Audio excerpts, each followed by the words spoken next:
Oh,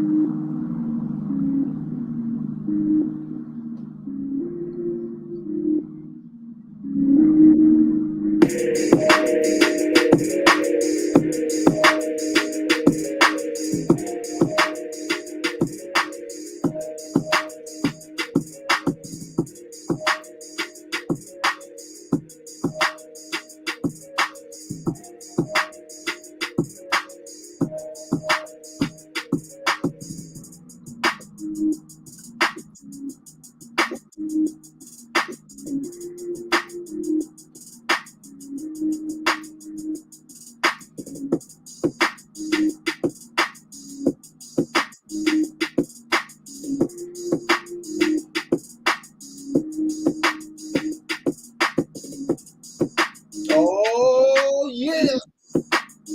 It's the NY the MD podcast coming at you live on this Saturday. Here we go. Thank you, everybody. We have a lot to go over this week. It's been a crazy week. It's been a long week, but we're happy for the outcome so far. We're going to get into it soon. Let's go.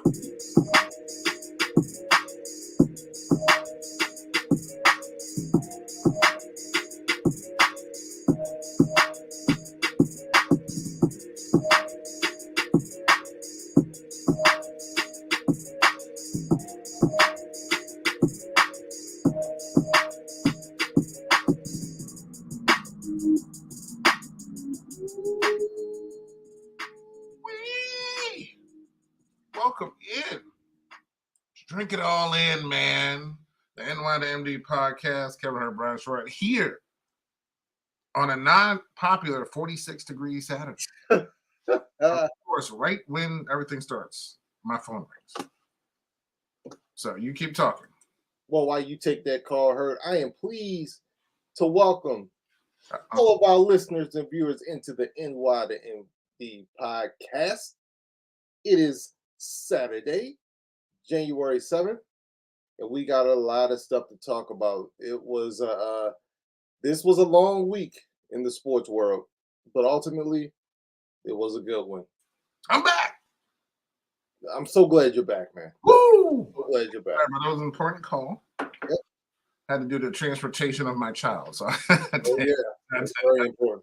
had to take that call. Hey, if you have to step out and be a cone, don't You know what? I just found out I have these two items together. Oh, what's that? Can't wait to see. And I didn't even know they were sitting close together, but I have, of course. Oh, okay. Is that a terrapin? And that's I don't maybe Okay. it could be just a turtle. Okay. All I'm right. sure, but it was sitting next to, of course, Mike the Tiger.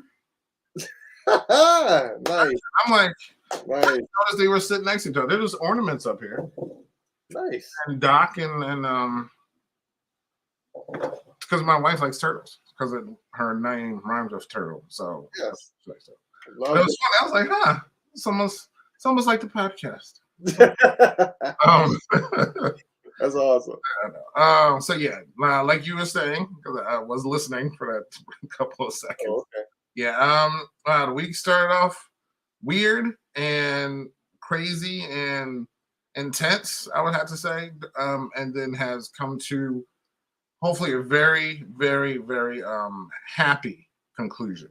So, and it does have some ramifications for the NFL. So we're going to get into all that. It does feel a little yellowish down here on my screen. That's what happened. But so we'll get into that. So anyway, let's get the show started.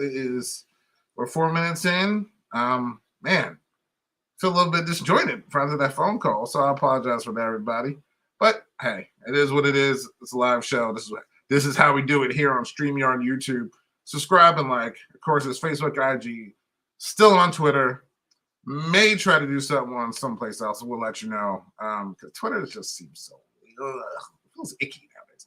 But we're also on Google Podcasts, iHeartRadio, Spotify, wherever you find podcasts, you will find the NY to MD podcast. And hopefully you'll also find new owners for the Washington football team, as well as the WWE, which is also for sale. So who knows? Oh, that's right. Yeah, who knows? Maybe everybody's buying everything. Who knows? I don't know. We'll see. It does feel, the lighting is weird. Hold on, let me change. As I'm going through all these weird things, please start show. Well, while you're figuring out the lighting, I am. we have a lot to talk about, but before we get into the Monday night game, let's just first talk about our picks for last week, but also let's just talk about like any other surprises, anything that anything from the games, from NFL games last week that shocked you. Were there any surprises? Anything that stood out that you want to talk about? Yes. Why would you start Carson Wentz in a must-win game? I couldn't agree with you more. And we talked about this on the podcast, man. We talked about it. I could not understand for the life of me. I just don't get it. Like I'm with Ron. Like normally I'm with Ron. This one totally baffled my mind, man. And honestly, I didn't pay that much attention. I mean, I know the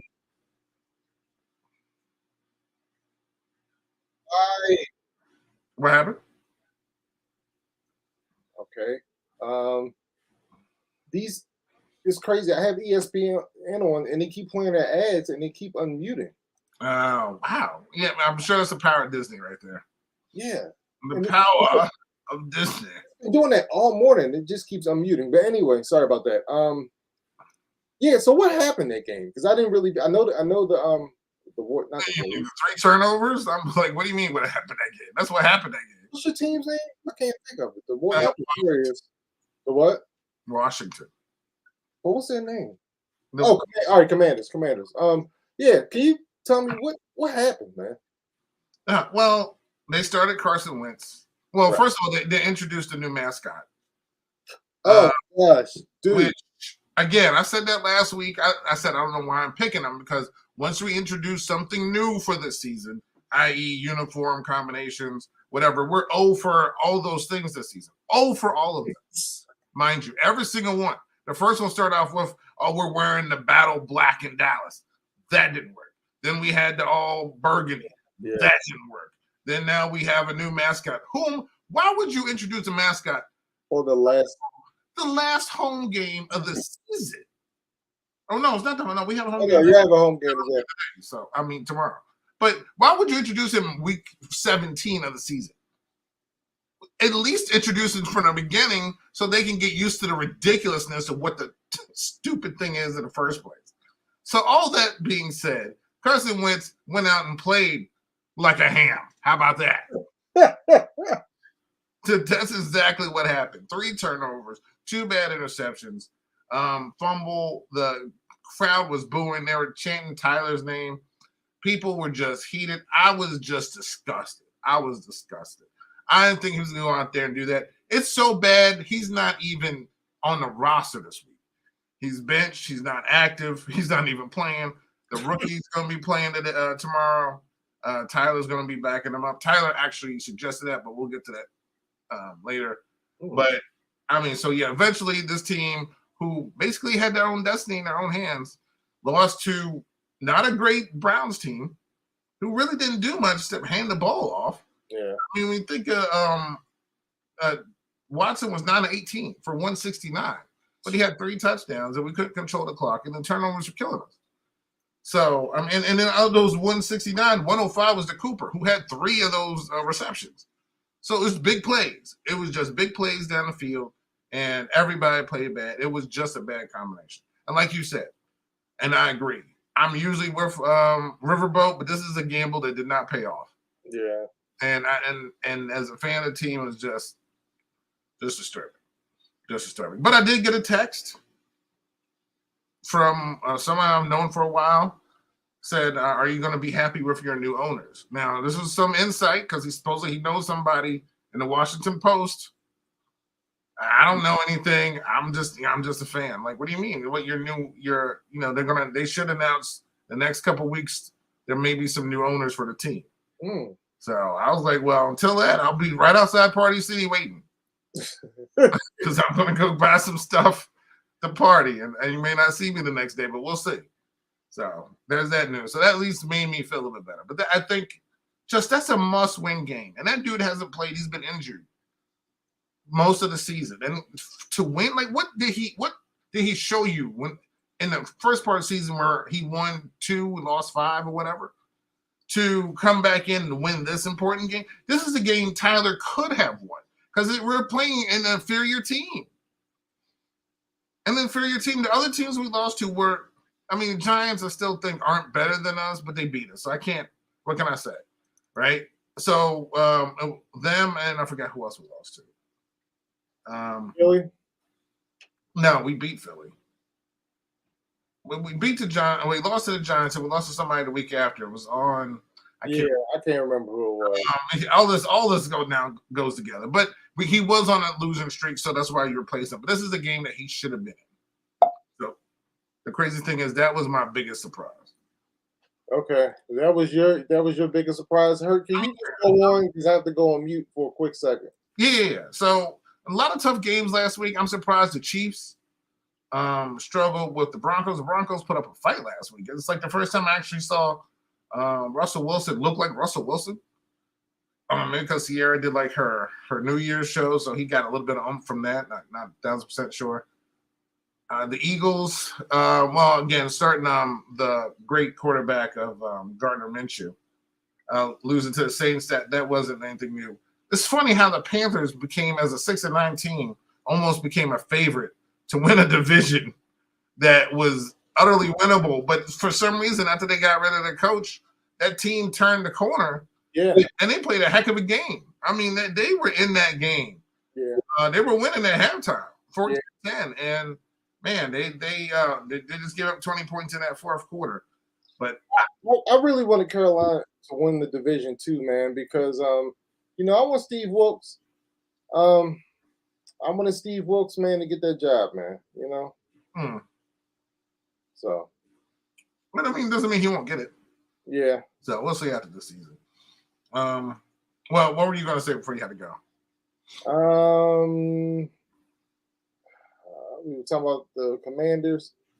I forgot that quickly, but one thing I did want to say is, your team introduced the mascot on Sunday, and my team reintroduced the mascot. Yeah. Because I think you sent me the text with the return of Poe. Came back wrestling style. Yes, came back Kevin Nash style with the fake leg cast. Because he did. He got hurt, in the first game of the season or preseason? Preseason. I think he tore ACL, right? Yeah, I think so. Poor Birdie, Heckle or Jekyll or whatever his name is, tore ACL, and he came back in week 17. And just like Major Tutty, he didn't help the team at all. So, but it was good seeing him back. I'm, again, not a fan of any Magpies, but it was good seeing him back. That was a rough injury that he had. So it was good seeing him back with his Bird brothers. Yeah.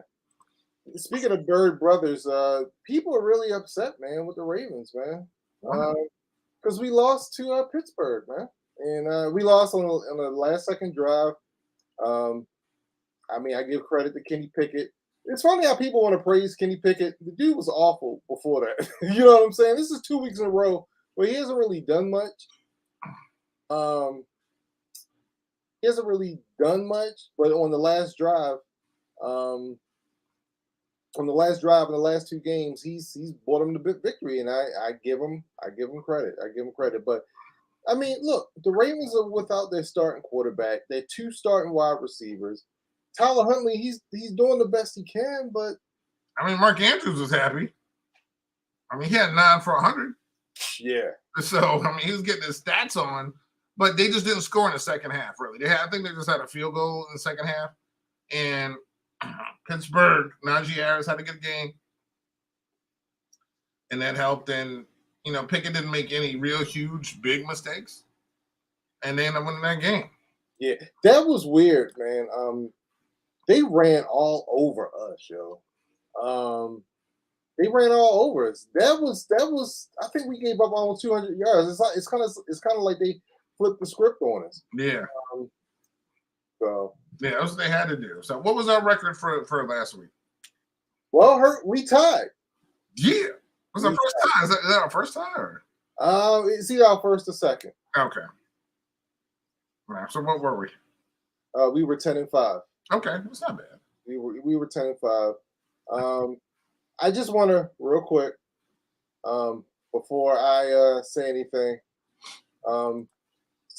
further. I just want to give a big, just want to wish happy birthday to the birthday boy today.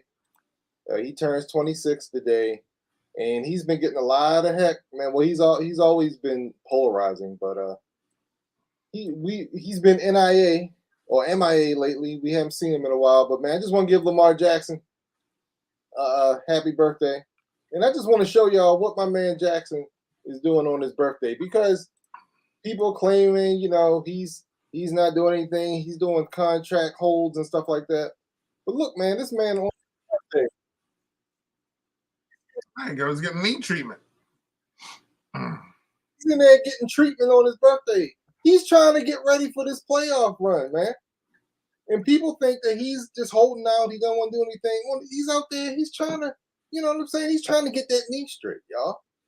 We gotta believe in our guy. We gotta believe that he's gonna come back next week, because he's been getting a lot of flack. So anyway, Blackout. Transition into that in a little bit. But January Joe is back, baby. Back, folks. What was I gonna say? No, it's funny because we have, of course, a national championship on Monday, which we'll talk about, and that quarterback is also 25. So Stetson Bennett of Georgia, 25 years old, he'll be turning 26 later on this year as well. So he'll be the same age as Lamar. Isn't that awesome? Wow, that's John Dutton's godson, right? I know, right? It was funny because I remember when we had Chris Winkie, and he was like went and played minor league baseball. He's like 27 when he. He was old, and he came back and played quarterback. So Stetson is almost like in the same boat, being 25, being the same age as basically Lamar and Josh Allen.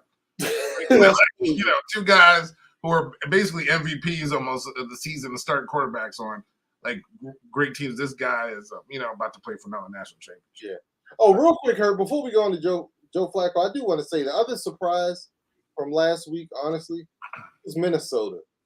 I think, they weren't favored to win last week, but, Joe, I thought they were going to put up much more of a fight, than they did with Green Bay, man, at Lambeau Field. They did not show up. Justin Jefferson had one catch in the game for 15 freaking yards, man. Yeah, I'm not surprised. So who did show up, though?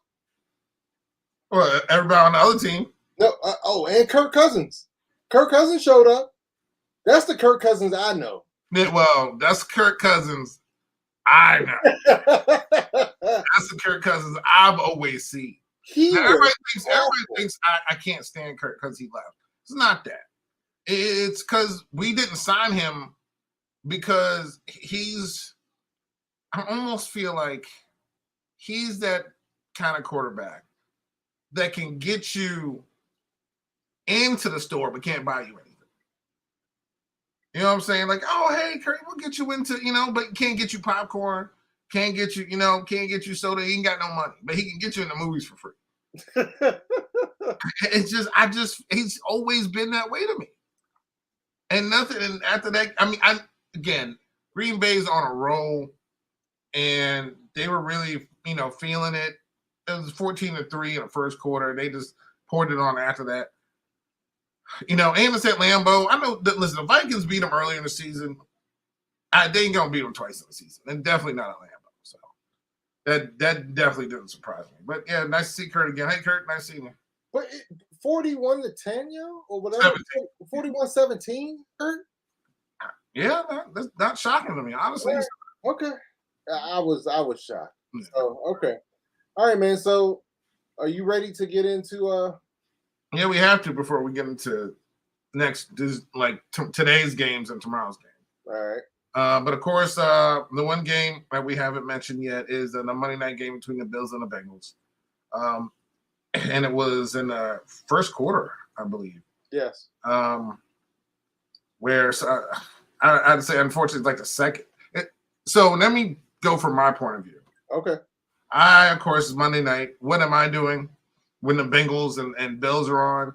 Watching wrestling? Watching wrestling. Yeah. So I was watching wrestling, and I turned to the football game, and I saw the players walking off and saying they were suspended. So I was like, man, that's in my head, of course, not knowing. The only reason they ever do that is like a lightning delay or a severe weather or something. So as I'm sitting here, like rewinding it, I'm just seeing, I'm like, and I'm really getting more and more confused. I'm like, well, this isn't a weather delay. Something happened on the field. So we just rewinding. Then I see an ambulance. And I'm like, what is going on? I was like, well, I guess somebody just got hurt. Okay. You know, I still not knowing what's going on. Rewinding. I was that far ahead, right? It seemed like it took a minute to rewind. So I didn't see it live. But I kept rewinding. And then I still feel like I missed it. I'm like, what happened? So I had to rewind it before the play happened.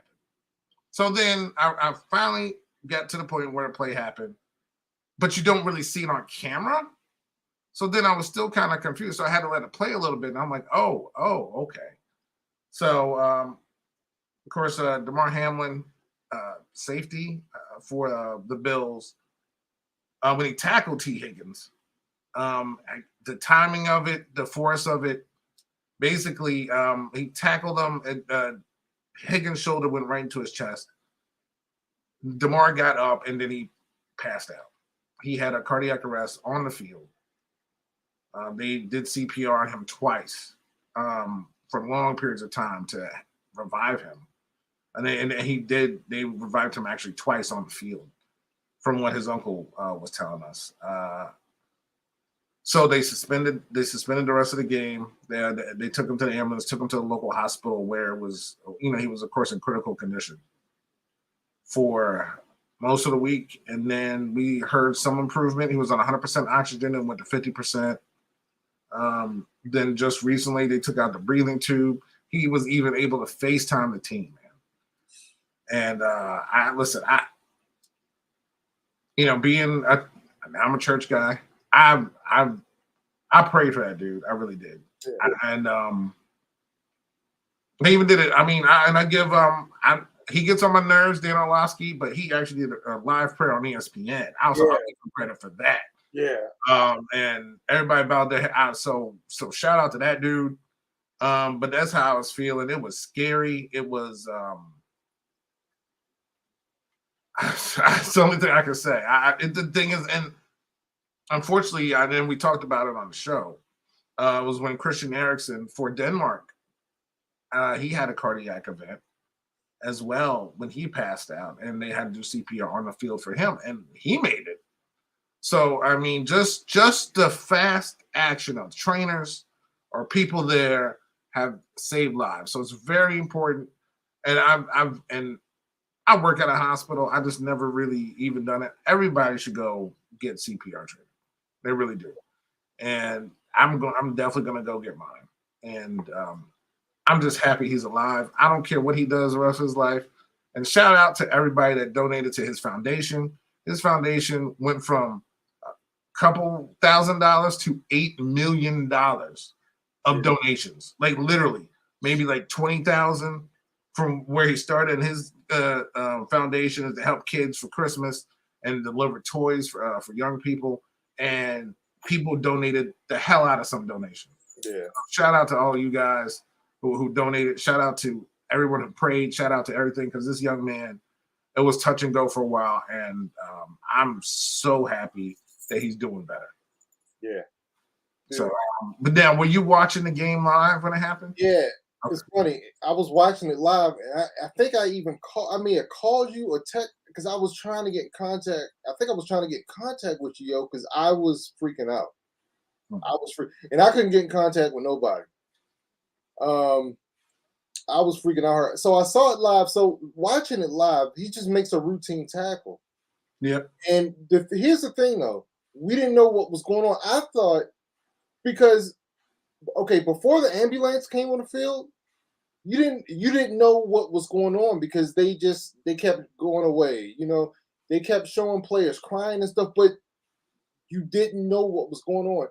And it was only until like maybe 10 or 9 minutes after the fact when they said they had to do CPR, and it was like, what? But they didn't say that until like maybe 10 or 15 minutes later. We're like, what CPR? What? Huh? Because this whole time we thought maybe it was a concussion and he was knocked out. You know what I mean? That's what I thought it was. I thought it was concussion. Oh, I knew. I'm not saying I knew. But hurt live. They didn't. But live, yeah, I totally get it because I came in afterwards. So yeah, sure. But live, because live, what happened was they cut away, and then when they came back, everyone was around him, so you couldn't see him. And then none of the people, like Joe Buck and Troy Aikman, they didn't know. Like I said, it was like 10 minutes before they said CPR. Yeah, they did a really good job too. Right? Yeah, they did a heck of a good job. And then once they said CPR, I was like, oh no, this isn't a concussion. This is life or death. But you kind of were clued in because some of the players, they cut to some of the players, and some of them were crying, some of them were real distraught. But no, man, it was just a scary thing, man. But and look, you know me, man. I'm a man of faith. I really don't talk about that much on this podcast, man. But like you said, that man had a lot of people praying for him. He had a lot of people praying for him, man, because a lot of people saw what happened. He had a lot of prayers going his way, man. To me, that man's a freaking miracle, man. He's a living miracle, yo. For him to be writing like 3 days later and talking 4 days later after that, and the fact that he was out for that long, man, knowing oxygen wasn't getting to his brain, man, and now this dude is writing and FaceTiming the team. Like, this dude is a freaking miracle, man. And like I said, man, look, man. That's why I said shout out to the trainers. I mean, they went out there and they immediately started doing CPR. And that's the difference between life and death. Just immediate help to, try to help revive him. It, helps the situation tremendously. Because this situation, if they didn't start when they did, we would be talking about something totally different. Yeah. It'd be a whole different tone of the show. And it's the same thing when I saw with Christian Eriksen. And unfortunately, I know it's not something that I'm ever going to forget seeing. So when this happened and how he fell, it just was out of nowhere. Like, Christian Eriksen just passed out. And when I saw him stand up and just pass out, I'm like, he was out. Yeah, so his was like non-contact, right? He just passed out, right? He was running. Everything was fine. Yeah, that's what I thought. And he was just run to the sideline and just collapsed. And was just like, what's going on? So, and this was, he got hit, but he stood up and he kind of adjusted his helmet and then he just fell. Yeah. So then I knew, I was like, because again, the difference for me, if I saw it live like you guys did, I would have known either, honestly. But actually going back from the ambulance going back, I was like, this is not something that's a broken leg. This is something different. People crying. I'm like, this is something different. Because I remember I saw the tears before I really actually saw what happened. Yeah, so you saw it in reverse. Yeah, so I'm going reverse. So I'm like, this is much worse than what I think it is, So, and that's when I think I text first. I'm like, y'all watching the Bills game. You were watching it. So that's where you're like, yo, I'm really worried right now. You are freaking out, one of the two. Yeah. And I can understand. I can totally understand. Because I was just in shock after that. I was like, what is going on right now? Yeah. But I never rooted for somebody so much than him. I don't care if he plays again. I'm just glad he's okay so far. I know he still has a road to go from here, but I'm just happy that he's able to ask his team who won the game. You know what I mean? Yeah, that's crazy. That's So it's just I'm just happy that he's still here with us, and that his and honestly, this is the only thing in that Twitter's good for. Like, almost minute by minute updates somewhere. I was literally on Twitter constantly waiting for an update. Like, anything I felt, let me go, okay, this came out. Or, you know what I mean? Now, it's funny because I was the exact opposite, Hurt. So I stayed away. I was terrified that this was going to go the wrong way. I stayed away from the internet and Twitter, yo, because I was so worried. I was so worried that I was going to go on Twitter and see something, that I was going to see something that Yeah. that this was going the wrong way. So I stayed away. I stayed away. I was like, I'll let Les or somebody tell me how he's doing. I can't do it. I can't do it. I think for me, learning or how I felt from the Sean Taylor situation, not knowing what's going on, like it wasn't any Twitter then. It was just stuff coming out on like ESPN or, you got to check the internet, but it wasn't Twitter. It wasn't like minute by minute. Right. And I still remember going in that Monday morning after the last thing I heard that came out that he was okay, then learning that he's not.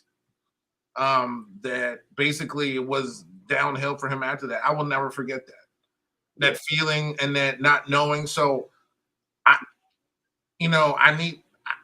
need to get the information as soon as possible. You know what I'm saying? So I'm totally opposite that way because I felt like I never got that with knowing Sean because I had optimism that he was actually okay when he really wasn't. And that again, to this day, I will never forget how I felt, and I still feel that way. You know what I mean? It's crazy. I just want silence is golden. You know what I'm saying? Ignorance is bliss. I guess that was my mindset. I was just so worried about hearing. I was like, I just don't want to hear it. I made it a point to stay off of the internet. And then once the good news started coming out, then I was like all in, then I was all in. But so here's one thing I'm not going to do, and I've heard a lot of this week. I'm not going to criticize the NFL. I'm not going to do it. At the end of the day, they got it right. They didn't allow these two teams to play. Okay, it took an hour, but they got it right. They did the right thing. You know what I'm saying? I'm sorry we inconvenienced the fans for about 30 to 40 minutes, but at the end of the day, this is unprecedented. And I'm sure they wanted to get all the information. I'm sure they wanted to take, you know what I'm saying, see how people were doing. I don't care that they reported that, hey, it's a 5-minute slowdown or whatever. Look, at the end of the day, the NFL got it. They did the right thing. So I'm hearing all this criticism. They did the right thing at the end of the day. No one knows what to do in that moment. Right. No one knows. Right. Because in the NFL, dude, we've watched the NFL long enough. I've watched 2 of my quarterbacks get their legs broken, literally. Yeah. And the game keeps going on. Right. Because as long as you could put a thumbs up, okay, we're, cart them off and we'll keep going. Guys are used to seeing that. They're not used to seeing death. They're used to seeing broken bones and bodies and hurt and pain. You know what I mean? Yeah. Not this. They're not used to seeing this. This is not what anybody signs up for. Yeah. You know what I'm saying? So regardless of how they came about the decision, it was the right decision. Yeah. And they can't just make it like that. And no one that in whatever sport. Right. I was critical of what was it? Was it WrestleMania when Bret Hart's brother died in the ring? Oh no. It was a pay-per-view. Okay. It was a pay-per-view a long time ago. But the crazy thing is it's almost like that's how wrestlers at least back in the day. I'm not saying now because it's been a minute ago now. And I remember because it was Owen Hart. Yeah, Owen Hart. When he fell from the rafters basically and died. And the WWE of course, since Dan's listening, Dan remembers every pay-per-view from like what 1987 on for the WWE. Thank you, Dan. Over the Edge. But I'm not you can't wrestlers have seen people get paralyzed almost like football players. They're just conditioned to go out there and perform no matter what happens, whether they tear something, whether they break something, and they still go out there and get through a match. So not saying that was right because it wasn't, but that's what they're conditioned to. So I would never critique them for that, especially something that was in '99. It was a long time ago. That's a whole different mindset to what was going on now. And believe me, if we had all the technology and stuff going on now, I highly doubt that would occur.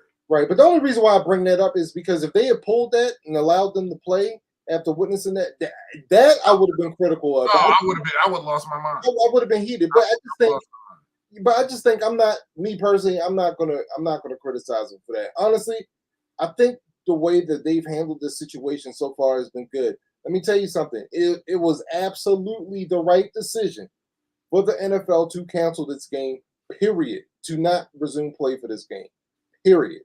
I mean, shouldn't even have been a question. I like what they did. They came out, what was it, on Wednesday, said, we're not playing this game. Yeah.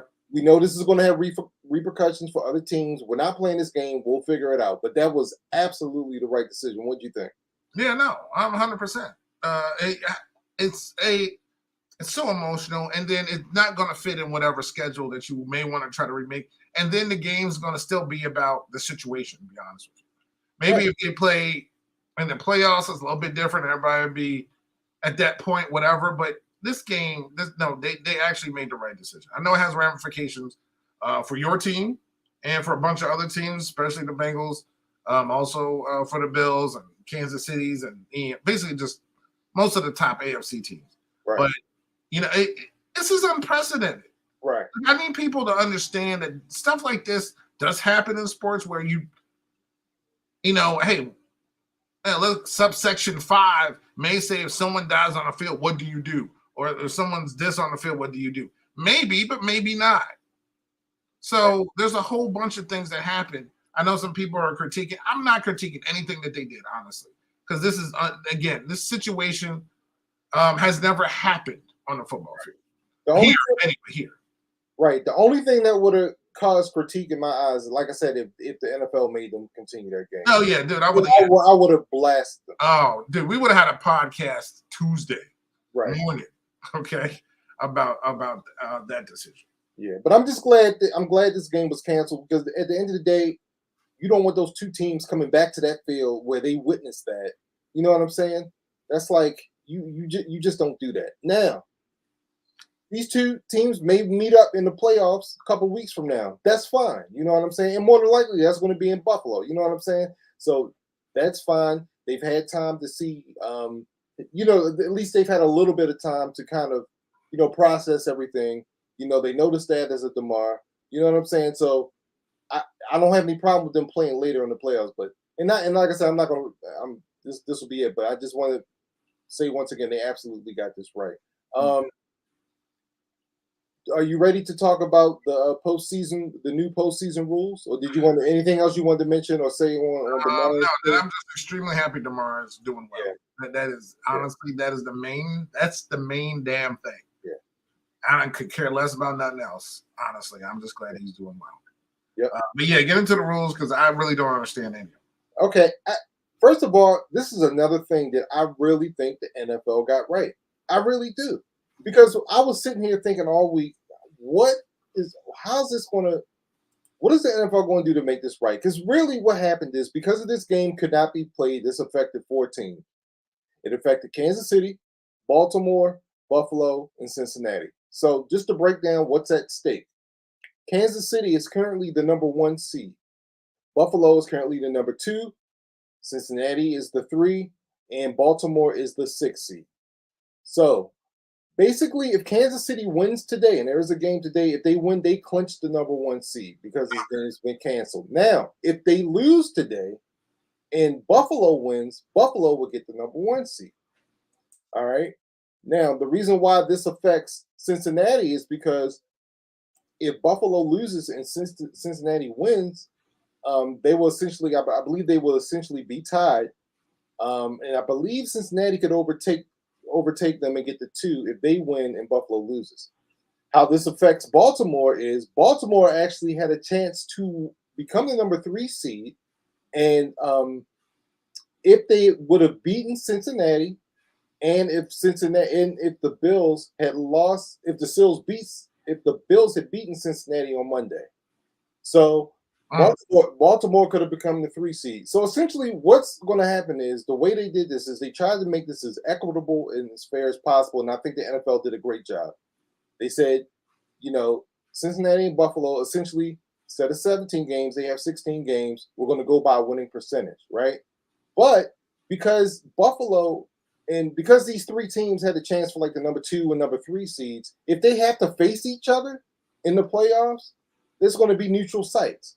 So let's say Buffalo and Kansas City wound up facing each other in the playoffs. excuse me, for the AFC Championship game is going to be a neutral site.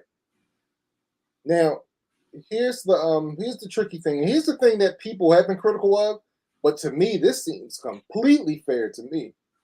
But I've heard a lot of criticism of this. If Baltimore beats the Bengals tomorrow, there will be a coin flip to see who. I'm sorry. If Baltimore, because we can't win the AFC, we can't be the 3 seed now. That's out. We can own the highest the Ravens can go is 5. Is 5. No, 5 right. Because they won't win the division. Right. So, but basically, what the NFL said: if the Ravens beat the Bengals tomorrow, and they're the 6th seed, and the Bengals and the Ravens have to face each other, it's going to be a coin flip to see who plays at home. And to me, that's fair because once again, if Buffalo had beaten the Bengals, okay, I'm about to explain it. So Jaden's saying, why is the Ravens-Bengals games a coin flip though? Because the reason why it's a coin flip, because if the Ravens and the Bengals played each other, one of them is going to have a home team, have a home game. And this is only in a situation where it's the Bengals and the Ravens. But that's if the Ravens win tomorrow. Right. But but the Ravens must win. And I'll explain why they put that stipulation in. Now, if the Ravens win tomorrow, it either would have been Cincinnati at Baltimore or Baltimore at Cincinnati. It would have been one or the other anyway. So because the Ravens now have no shot at all to even try to get that possibility, the NFL said, well, hey, if you do your part and win tomorrow, you would have been a scenario for you to even get the number 3 seed. If you do your job and win that game, then we're just going to make it a coin flip to see who has the home game. To me, that makes sense. To me, that is fair. Because this game, if that game went through, on Monday night, all that stuff that didn't happen, and the Bengals lost, the game on Sunday would be for the division.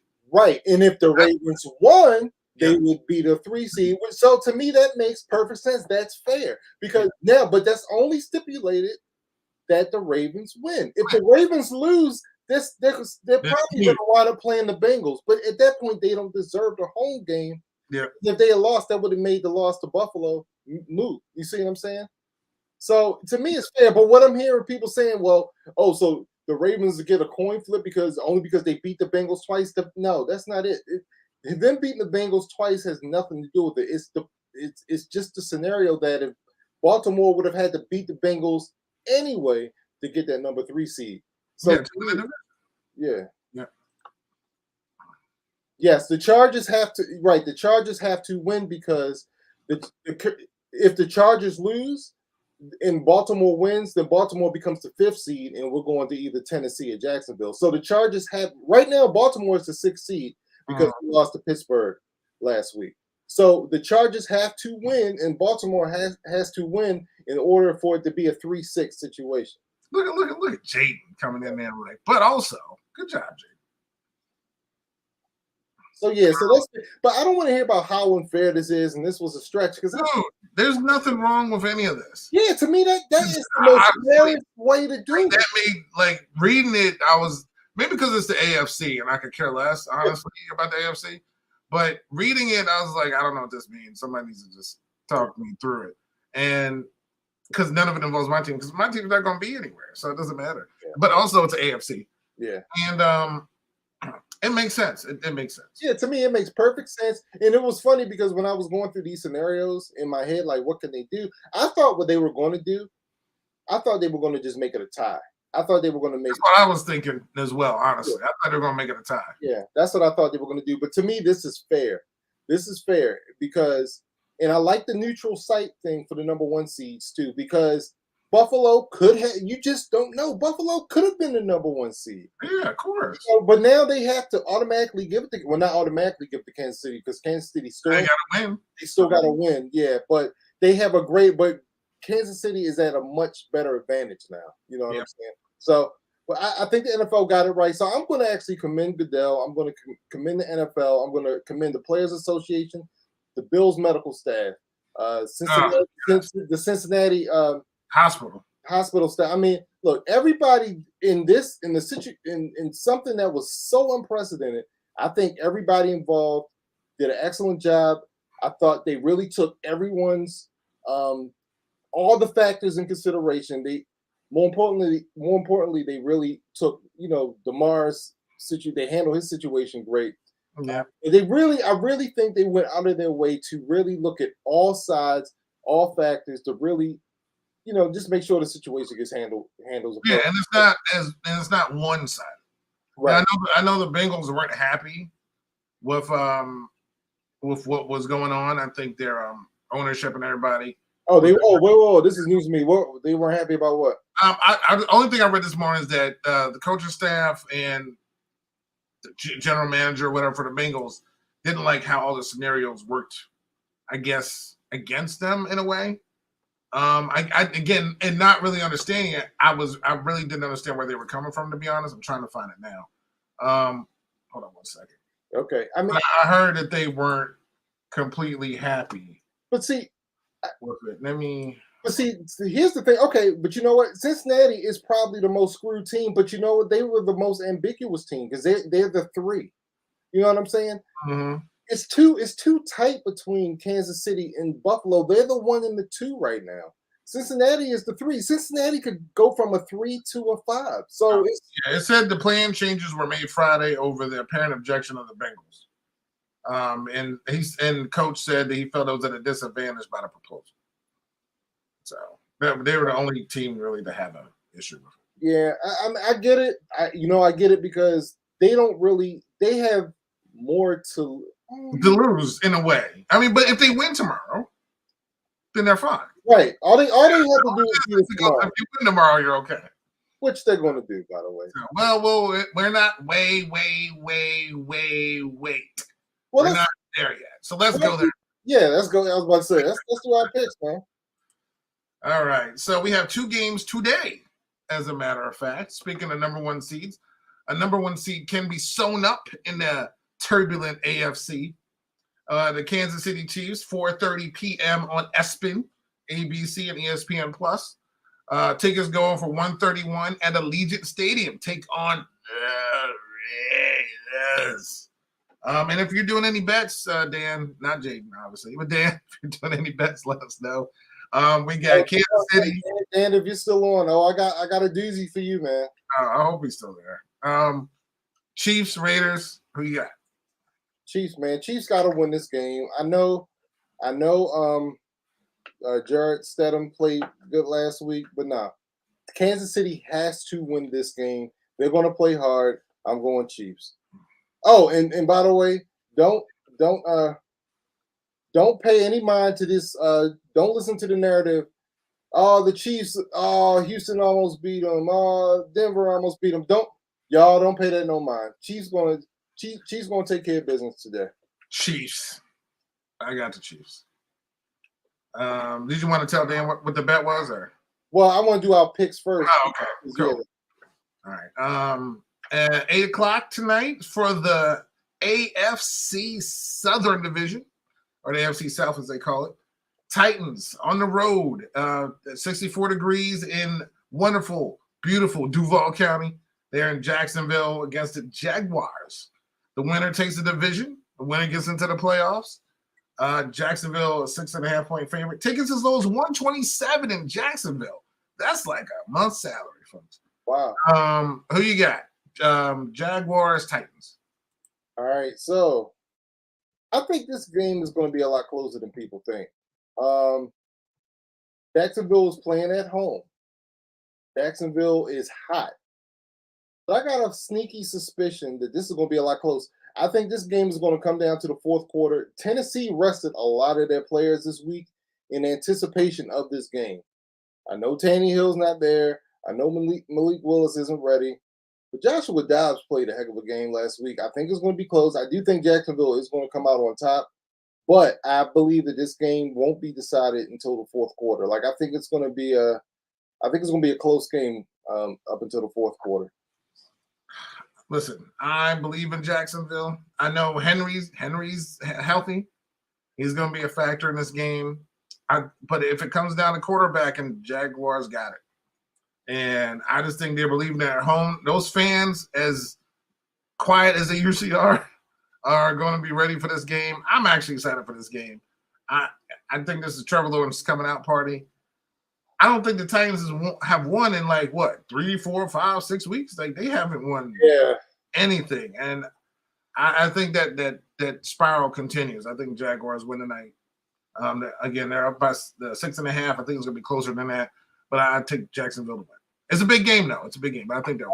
Let's see what Dan's talking about right here. Wait a minute. Kirk and Zay Jones to get more than 59 yards and 59 yards. Okay. Yeah, I could. Yeah, that sounds about right. And Jacks by 3 and the under 46. I'm not convinced about that under, but okay. Jacks definitely by 3.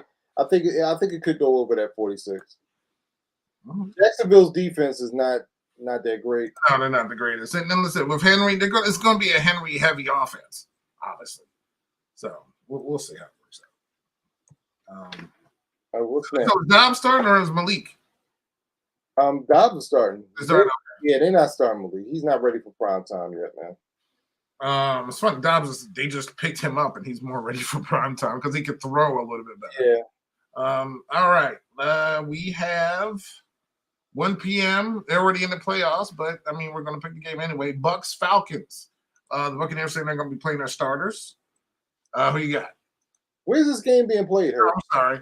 $35 tickets, no weather, so therefore it's in Atlanta. I'm going to take the Falcons. All right. I'm going to take the Bucks. They need the momentum. Tom Brady and Mike Evans put on a show last week, and I think they're going to put on a show again. I'm picking the Bucks. All right.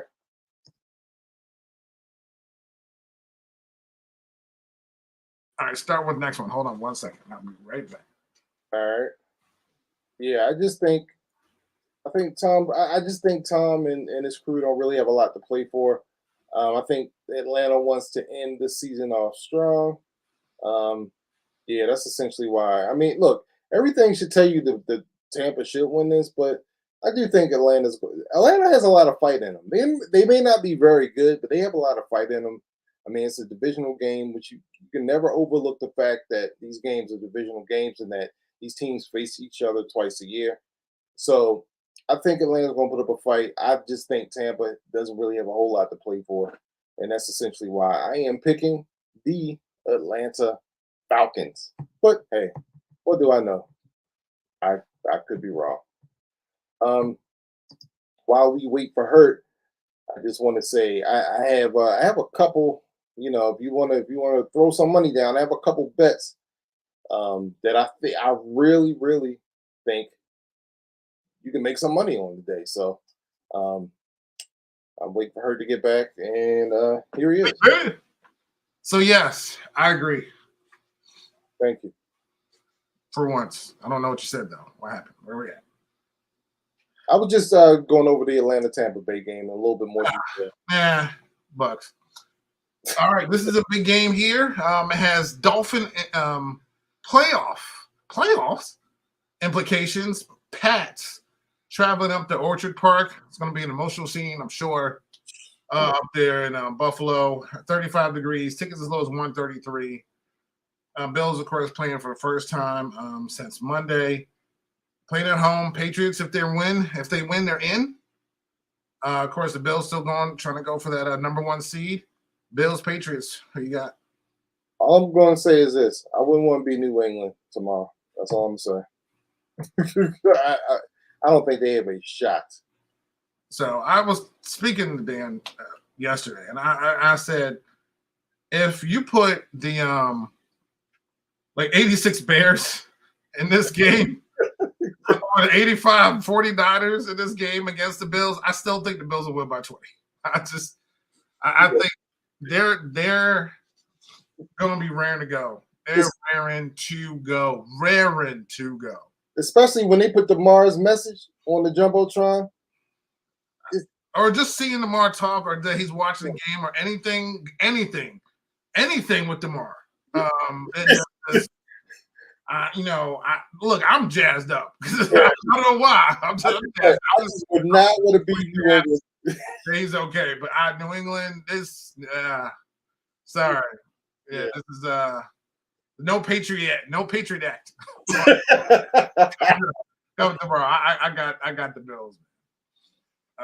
Bills by a lot. So that over under is 43. I'm going over because he might get 43 on their own. Wait a minute, wait, Hurt. What's the weather going? I'm just curious. 35 degrees. Oh yeah, that's about no playoff implications. I don't think no seeding implications. Maybe seeding implications. I'm not 100% sure. For this game in Chicago, tickets as low as $23. Fields not playing. He's a little bit banged up. Vikings coming off a beatdown in Green Bay, going to Soldier Field, play the Bears. Vikings, Bears. Who you got? So, yes, this does have seeding implications. If Minnesota wins this game and San Fran loses and Dallas loses, Minnesota will be the number 2 seed. So, get that tables in Buffalo. Yeah. Oh, I wouldn't want to be those tables tomorrow. Oh my God. Plenty of tables. So this game is in Chicago? This game is in Chicago. All right. But the fact that Fields isn't playing and the fact that like I said, they're going to go for the number 2 seed, and the fact that they got that butts beat last week, loadout, I'm going Minnesota. Loadout, yep. I'm going Minnesota. I don't think the Bears have a chance in this. All right. A game that 6 combined wins and 20 was it? 6 combined wins. Actually, this is the first tie in the season. I think first game of the season, first tie of the season. And they play each other in the last game of the season. But in between those 2 ties, they have gotten a total of 6 wins and 24 losses. And of course, it's the game. It's tickets as low as $11 at Lucas Oil Stadium. I would probably say it would be the last game of Jeff Saturday's coaching tenure, the Colts. Please. And maybe Lovey's last coaching tenure, the Texans. Texans, Colts. 2.5-point favorites for Indy. Who you got? Colts are winning this game. I mean, it's not even a question. Houston does not want to win this game. You think they want to give up their number 1 pick? Heck no. Colts are winning this game. I think they should. I know the Texans have been putting up a fight recently, but the Colts are just bad. Both teams are just bad. But this is a game, like you said, the Texans are looking at a directive of, hey, we need to get a quarterback in here, and we need our number 1 draft pick. And so Lovey get the tables. I mean, go out there and lose this game, honestly. So I picked the Colts. Yeah. And again, no playoff ramifications for this game. It could have if the Panthers won, but they did not. Panthers traveling to New Orleans, tickets as low as $9 down there at Caesars Superdome in New Orleans. Maybe Andy Dalton may have a good game, but Panthers, Saints, who you got? I think that I'm going to take Carolina. Carolina. I think Carolina's going to go out fighting for that coach. I think they like that coach. I think they want him back. I'm going to take Carolina.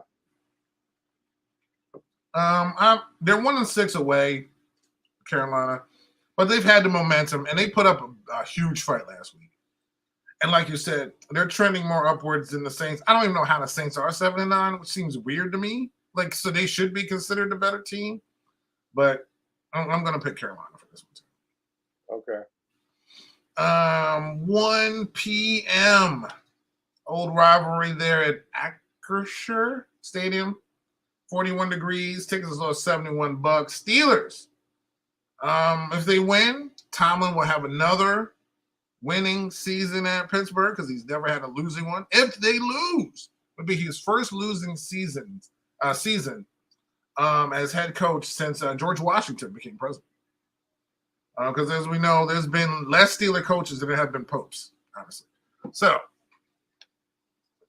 Browns coming off a big win in Washington, traveling to the Steelers. Browns, Steelers. Who you got? I don't think I'm going Pittsburgh. Steelers at home. I rarely bet against them. They want to keep Tomlin's winning streak alive. They want to try to get into the playoffs, which they have a good shot at doing. I'm taking Pittsburgh. Yeah, I'm taking Pittsburgh. They're playing for something. The Browns shouldn't have won last week. They faced Carson Wentz, and they got lucky. They still didn't really perform well. Nick Chubb, I don't know how this dude is on this team, but he deserves to be in a much better situation. But I got the Steelers winning to go 9-8. Chargers, who have to win in order for certain scenarios to happen, going on the road to certainly now seem like they're fighting a little bit. Had a little fight in them. The Broncos at home, 47 degrees there in Empire Field at Mile High. Tickets as low as $38. Denver favored by 3. Chargers, Broncos. I think this is going to be tough, man. There's got to be an upset somewhere. Is this the upset? I mean, I'm gonna go Chargers. They got to win this game. They don't want to see Cincinnati in the first round. So I'm going Broncos. Oh, okay. I'm going Broncos because ever since Sierra hosted that New Year's Eve special, Russell's been playing like Russell. I think maybe he's rejuvenated, reinvigorated, and he's gonna come out this game throwing the ball. And the Chargers have had a history of letting themselves down for a game or two. And they've been on this streak. They're 10-6. They actually made it to the playoffs. I think they reached that high, but I feel like they're going to come down at Mile High. Okay. So I got the Broncos. By the way, did you pick Carolina? Or did you pick? Okay. Because I was saying I didn't even know how the Saints were 7-9. Like I don't even remember how they got to 7. To be honest with you. Oh, dang. Okay. Yeah, something like that. And they were, think about it though. They were in talks with the division too, but all I heard was Carolina and the Bucks. They didn't even mention New Orleans, who had a better record. And they were still in the division. They didn't even talk about them because there's just nothing to talk about that team for. So, rivalry game. Hearing Hurts could be in line to start. Eagles, who currently still have the number 1 seed in the NFC. Giants, who have clinched a playoff spot.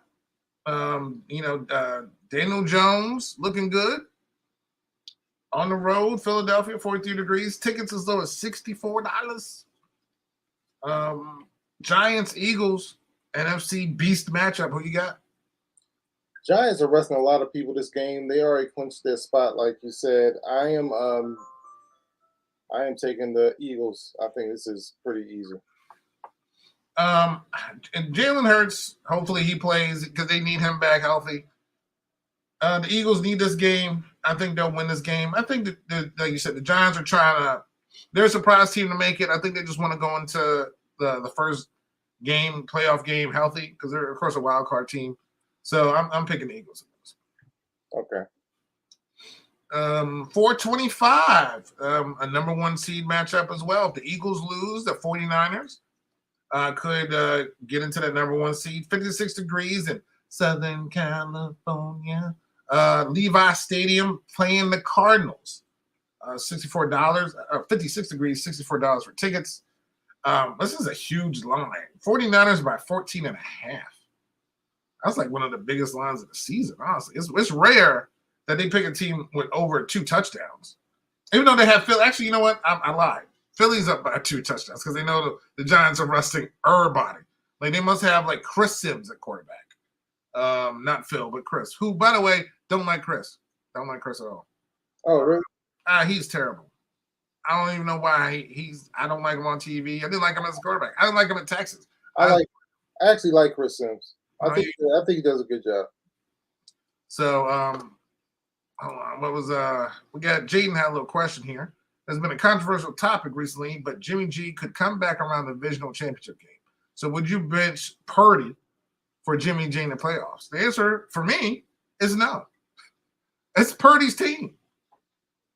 It's Purdy's team. I mean, as much as Jimmy G's done, has Jimmy G gotten a Super Bowl? You know, Jaden, this is a good question. What you say he could come back in the divisional round? Yeah. I would say it.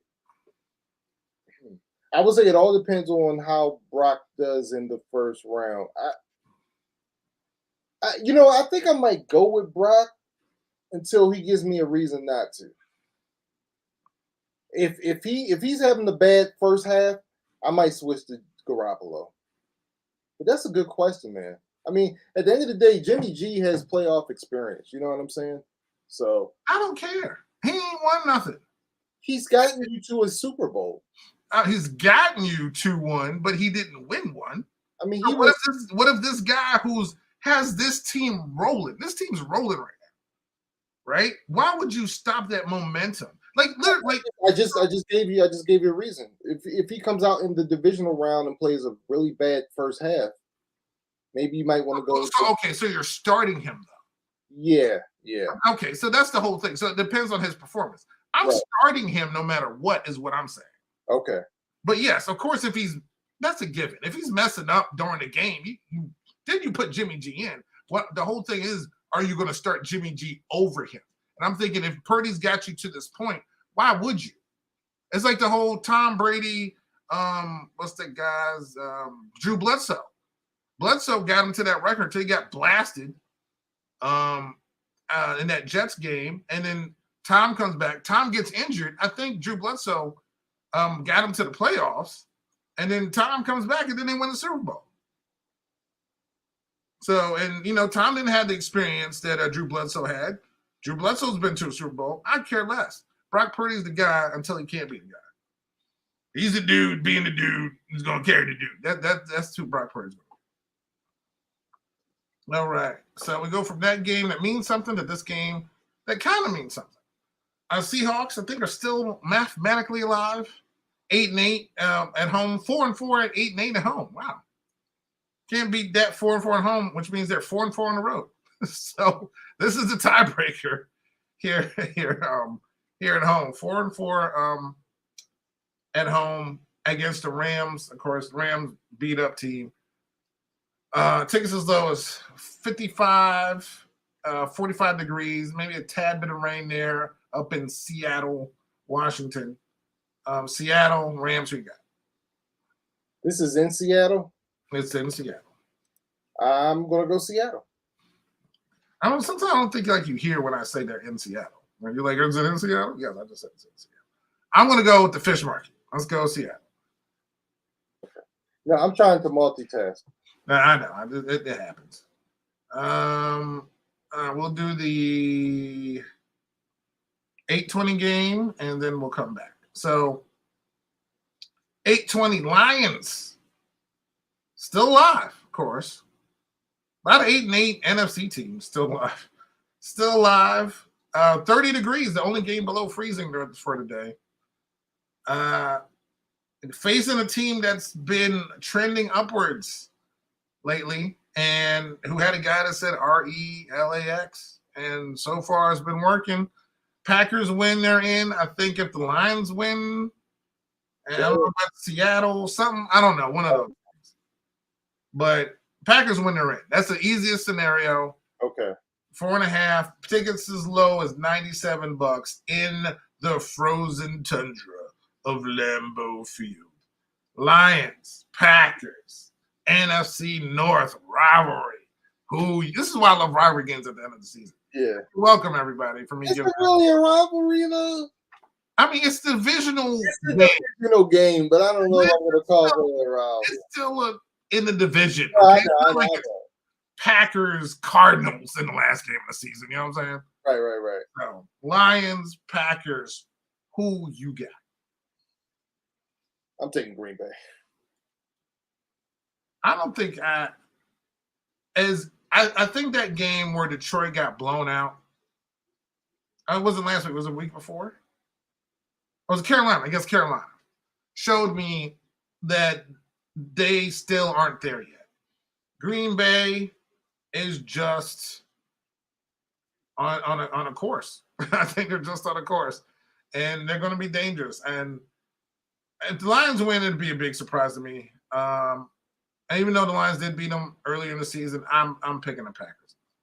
Okay. Another game that has playoff implications. They do need a loss by the Patriots to make it in.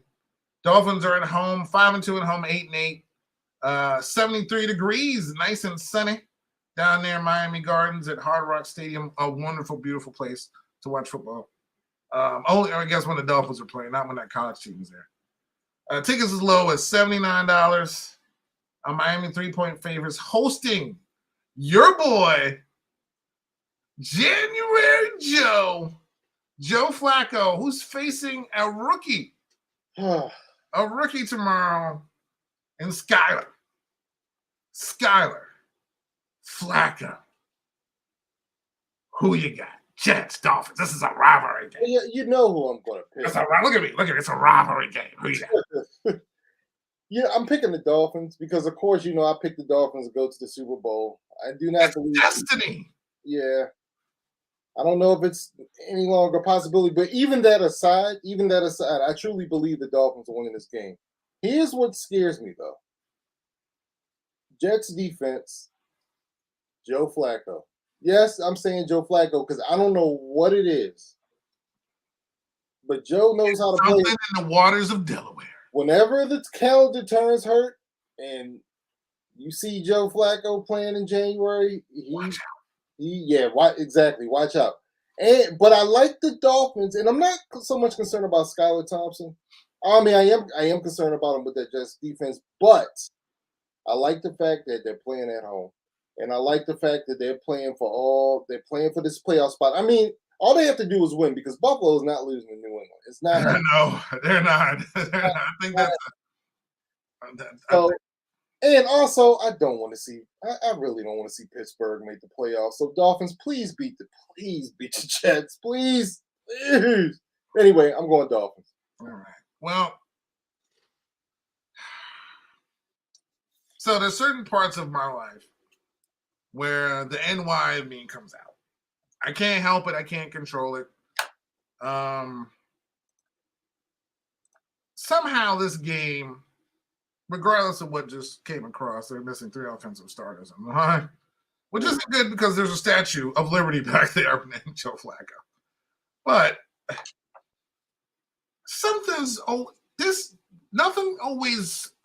everything's supposed to happen doesn't always happen, right? Yeah. Going through this whole lineup, I picked the Broncos to beat the Chargers because somebody's got to mess up somewhere. It just always happens. Yeah. And maybe we could be totally wrong about this whole Bills thing. I doubt it, right? They're not losing the ball. Could be totally wrong about the Steelers against the Browns. We know the Browns are sorry because it is a rivalry game. I don't think so.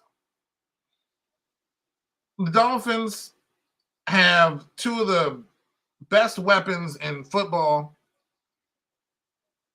They haven't won in a minute, though. And I just feel like a defensive game plan from the Jets will screw up the Dolphins for some unknown reason. And I'm picking the Jets. Okay. Yeah. Now, in picking the Jets, of all the teams, I do not want to see Mac Jones in the playoffs. So please, whatever scenario happens, I just don't want to see Mac Jones in the playoffs. Yeah, we don't need to see that. So, speaking of playoffs, we got 1 game left in Cincinnati. Tickets as low as $69. 44 degrees, Paycor Stadium. Another team that was in that Monday night game, Cincinnati, coming into this one against a rivalry game. Unfortunately, Lamar's missing this one, but these two have played great games recently. This is probably one of the only times I would watch a Ravens game when they're playing the Bengals because at least I really like watching the Bengals play. Cincinnati's 9-point favorite, of course, as we know. Like I said, Lamar is on his birthday today getting a knee massage, trying to get treatment so he can come back for the playoffs. Ravens on the road. I will go first. Ravens, Bengals. Who wins this? I'm picking the Bengals. I still think it's going to be close. I don't know about that 9-point thing. For some reason, these two teams, even though the offense the Bengals have, is really good. I just think they also coming off an emotional game, but I feel like it might be a little bit different for them because they were playing at home and they're going back on that same field in Cincinnati. It's a rivalry game. The Ravens are going to be up for that game. I just think the Bengals just have too many things going for them, so I'm picking the Bengals. But it's going to be close. I'm telling you, it's going to be close. I don't think it's going to be close at all. I think the Ravens getting blowed out. Really? Okay. Cincinnati. The only I do have a caveat. I'll make a caveat though. If Cincinnati sits their starters in the second half, I think we could have a shot to win. But I feel like Cincinnati's going to want to play because they didn't get to play 3.5 quarters. Yeah. They don't want to go out. They don't want to go into the playoffs being rusty, and they really want this home game. So they're going to try to beat the Ravens, but I'm not convinced they're going to play their starters the whole game. So, I mean, the Ravens have 2 hurt quarterbacks. Tyler Huntley hasn't thrown the ball all week. Lamar's not playing. I just can't see them winning this game. Well, I'm glad everybody's excited about the NFL, as everyone should be.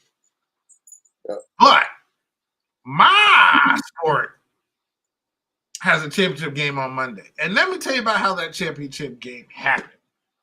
It had happened. Wait. Was that the end of the picks? Yeah, that was it. Wait. No, I'm sorry. I no, you know what? I forgot about a game that I think I intentionally, in my mind, deleted. You know what, fans? Everybody, I apologize. This is my fault. This is how disgusted I am. Did you? I apologize, people. Hold on, Hurt. Yeah. Keep talking. I apologize. There's one game left on the schedule. This was not intentional on my part, but I did forget about it. Maybe because I'm so disgusted by the whole team and the scenario. It is a 425 game. It is in Landover, Maryland. It is supposedly a rivalry game. Thank you, Dan. 45 degrees tomorrow, Dallas by 7. You know what? Well, yeah, because who wouldn't take them? So that right there isn't well, you know what? The podcast is taking that team to win. We're starting Sam Howell, our rookie quarterback tomorrow. Someone said the Washington logo looks like a taco shell. Yeah, with the dual tacos. Yes, I like that. See, that would be a good thing because I love tacos, so that makes sense. But it does, especially if it was silver instead of like burgundy.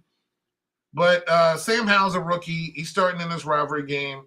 Dallas still wants to play for seeding purposes, and just in case the Eagles lose, they can try to take the division.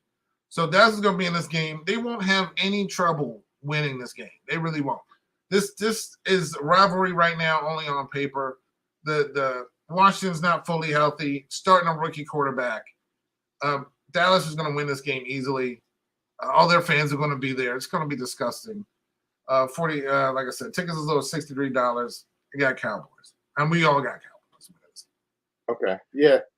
So that was one of those things where I didn't want to talk about it in my brain, so I just went right to national championship. So, okay, thank you for. Well, I want to give you my picks for the week. So if this is for entertainment purposes only, but if you want to throw some, Oh yeah, your money. Yeah. All right, go ahead. So I think I have a 10-game parlay. 10? Yes. Like I keep looking. Wow. Okay. So here's what I'm going to do. Right. Yes, sir. First, I'm going to start you off with a 3-team parlay. Right. This will get you about plus 100 odds, maybe minus 100 odds. So you pretty much get your money. You pretty much get double your money. That's KC, Buffalo, San Fran. Like, that can't lose, right? Like, I just don't see them losing, right? But if you want to increase this to a 5-team that can't lose, KC, Buffalo, San Fran, Philly, and Pittsburgh. Like, how much you get in Dallas? That's a guarantee. I would guarantee Dallas over Pittsburgh. Okay. So yours is Dallas. Okay. Yeah. I mean, just start a rookie quarterback in Washington. Okay. So you can switch out Pittsburgh and put in Dallas, right? But here are the teams that, like, say you wanted to do 8, right? Mm-hmm. You wanted to do 8. I feel like you could easily do, and I'm not talking about spreads. I'm just talking about straight up winners. I feel like if you do KC, Buffalo, San Fran, Philly, Pittsburgh, Cincinnati, Dallas, and Jacksonville, I think you can't go wrong. Now you can take Jacksonville out and maybe make that a 7, but if you want to do Jacksonville, Cincy, and Dallas, I think you could easily just pick all of them to win. I think you could easily make money on that. Now, if you wanted to do 10 teams, Kansas City, Buffalo, San Fran, Philly, Pittsburgh, Jacksonville, Cincinnati, Green Bay, Minnesota, and Dallas. Like, I don't see any of those teams losing at all. Like, I can't fathom those teams losing because they all have something to play for. Uh-huh. So anyway, I gave you a 3-team one, I gave you a 5-team one, I gave you an 8, and I gave you a 10. So there you go. Wow. I'll let y'all know how I do. Yeah, we'll need to know. We will need to know. Like I said, but by the way, the 10. Oh, I forgot to give you the odds on the 10. So if you take what are the odds of the 10? Yeah, so if you take the 5, that's plus 273, right? Mm-hmm. So essentially, if you put down, say, $10, you'll win about 30, right, altogether. But if you take that 10-team one I just told you, that's plus 1372. So you're pretty much getting 13 times back whatever you put down. So you put down $1, you're getting about 14 back. Oh, I'm putting down $2. Yeah. So what happened to OBJ? Oh yeah, that's a good question. Yeah, the medicals. Teams had him in. They saw the medicals, and I think Dallas kind of did him dirty, honestly, because once he went to Dallas and Jerry said no, and there was kind of pretty much implied that his medicals weren't good, that he wasn't right medically, then nobody else has really talked to him too much. So the only team that he could probably sign with that would love to have him would be the Giants. But again, going back home as older regime, that would give him a different element if he's healthy. Okay. And again, but he also be playing on turf, so we'll see. But he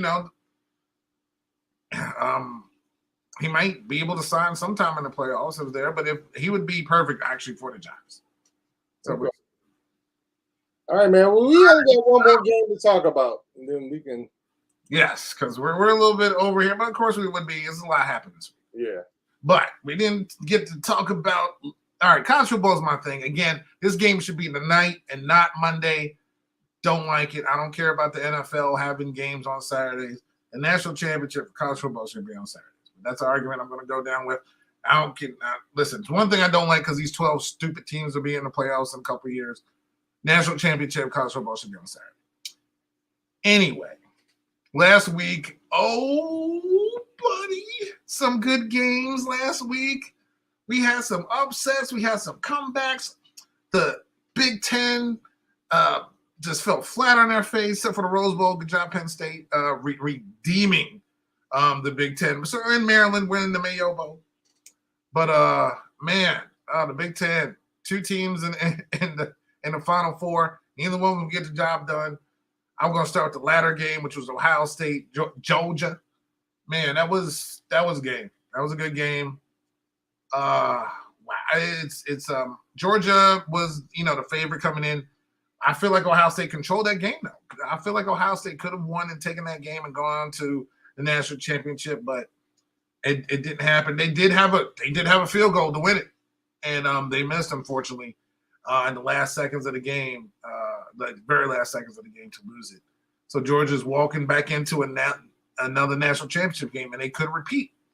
But they're facing the Cinderella, the slipper fit on the Frogs, as they rolled up in there, took out Michigan, who was the favorite, as the Horned Frogs went in there, took care of business, sent Michigan packing, and we got a TCU Georgia finale on Monday night. And I listen, college football, as everybody knows, is my thing. I was watching the Rose Bowl parade this past week. I love the Rose Bowl parade. I love the Rose Bowl. This game's at the Rose Bowl. You can't get that much pageantry in there, except I don't know if it's a rule for the Rose Bowl or the national championship, but college football needs to do something. I heard this morning, unbeknownst to me, and probably some fans that we showed up. Thank you for ruining that. I'm glad you saw that. No tailgate. Oh, it's at SoFi. Thank you. No tailgating. What? Whoa. Wait. College football. College football is all about tailgating. Dude. All about tailgating. College football created tailgating. I don't. Wait. This is. Wait a minute. How could you? Why? How? Someone explain why. How could you? I don't even know why. I didn't even need to hear why. Honestly, I was just so blown about the fact that there's no tailgating. Are you kidding me? Is it because it's on a Monday? I don't know. It's Wait a minute. it's I earthy. gotta know. I don't need to know because it's stupid. Whatever the reason is, unless it's a safety for everyone on the planet issue, there's just no reason not to have tailgate. So other than that, blowing my mind, because that did blow my mind. I'm devastated. There's no tailgate. Anyway, 7:30 starts. Camera's gonna be everywhere. Big game. Is Cinderella gonna make it, or are they gonna turn into a pumpkin at midnight? Georgia, TCU, Bulldogs, Horned Frogs. Who you got, Brian? I mean, I gotta go Georgia, man. I'm gonna be rooting for TCU, but I don't know, man. I just don't know. I really hope they could pull it off. I really hope they pull it off, but I'm gonna go with Georgia.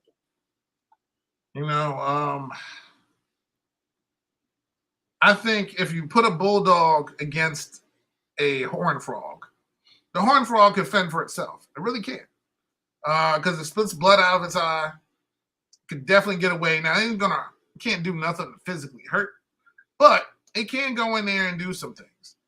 TCU is playing with, as we were just talking about a parlay, they're playing with house money, literally house money. They can go in there and let it loose. The pressure is all on Georgia. SEC, back-to-back championship opportunities here. They're the better team. Georgia's been Georgia all season. I want TCU to win so badly, even though I really don't like anything in that state, to be honest. Okay. I'm not a fan of Texas, period. But I picking Georgia to win. I want TCU. I just realized it'd be great for the Big 12, who hasn't won any of these playoff national championships as of yet. All their championships were before the 14 playoffs. So back in the BCS era with Texas and Oklahoma's when they would win. This is TCU's chance to elevate that conference. And the fact that they're there means a lot. And the fact that they beat Michigan. And I think they're going to really put up a fight against Georgia. And I can't wait to watch this game. So I picked Georgia.